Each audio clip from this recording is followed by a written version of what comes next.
Question an object is place at a distance of 12 centimetre in front of a plane mirror. यहाँ पे क्या है, एक plane mirror है, इससे यहाँ पे ऑब्जेक्ट रखा हुआ था कितनी डिस्टेंस पे, 12 सेंटीमीटर डिस्टेंस पे, ठीक है।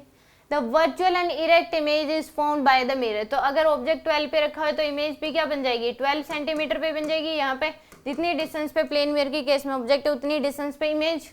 Now the mirror is moved by 4 centimetre towards the stationary object. अब मिरर जो है इधर मूव कर रहा है 4 सेंटीमीटर इस ऑब्जेक्ट की तरफ, यानी कि मिरर जो है पहले यहाँ पे था, अब जो मिरर है वो कहाँ पे आ गया, यहाँ पे आ गया। आपके पास कितनी 4 सेंटीमीटर डिस्टेंस मूव कर गया। अब फाइनली मिरर यहाँ पे है, तो ये बताना है कि the distance by which position of image would be shifted would be. तो यहाँ पे ये 4 सेंटीमीटर तो ये कितना हो जाएगा आपके पास, 8 सेंटीमीटर डिस्टेंस पे हो गया ऑब्जेक्ट, तो इमेज भी कहाँ बननी चाहिए, 8 सेंटीमीटर पे।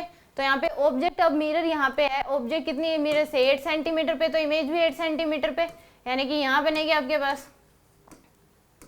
तो इस केस में जो इमेज को शिफ्ट होना पड़ेगा, इमेज जो कितना दूर होगी, 12 + 4 कितना दूर होगी इसमें 16, तो उसको 8 सेंटीमीटर आने के लिए कितना मूव करना पड़ेगा, 8 सेंटीमीटर मूव करना पड़ेगा। और वैसे भी हम पढ़ते हैं कि अगर मिरर ऑब्जेक्ट रेस्ट में मिरर v की स्पीड से मूव करता है तो इमेज जो है 2v की स्पीड से मूव करती है। और इसी तरीके से शिफ्ट जो है, अगर x शिफ्ट हुआ है तो इमेज कितनी शिफ्ट होगी, 2x शिफ्ट होगी। तो यानी कि इस केस में अगर मिरर मान लो 4 ही सेंटीमीटर मूव करेगी तो इमेज डिस्टेंस कितनी आ जाएगी आपके पास, 4 सेंटीमीटर मूव किया तो इमेज डिस्टेंस जो आएगी वो आपके पास कितनी आ जाएगी, अब ये 4 + 12 यानी कि 12 रह जाएगी, तो ये तो गलत हो जाएगा। तो इस केस में यानी कि इमेज जो कितना मूव करेगी, 8 सेंटीमीटर मूव करेगी टुवर्ड्स द मिरर।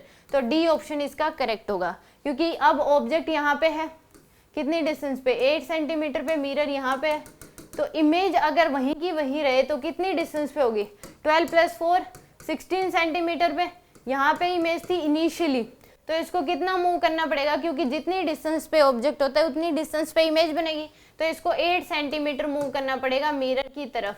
तो यहाँ पे आ जाएगी, यानी कि 8 सेंटीमीटर यहाँ पे आ जाएगी, 8 सेंटीमीटर मूव करना पड़ेगा टुवर्ड्स द मिरर।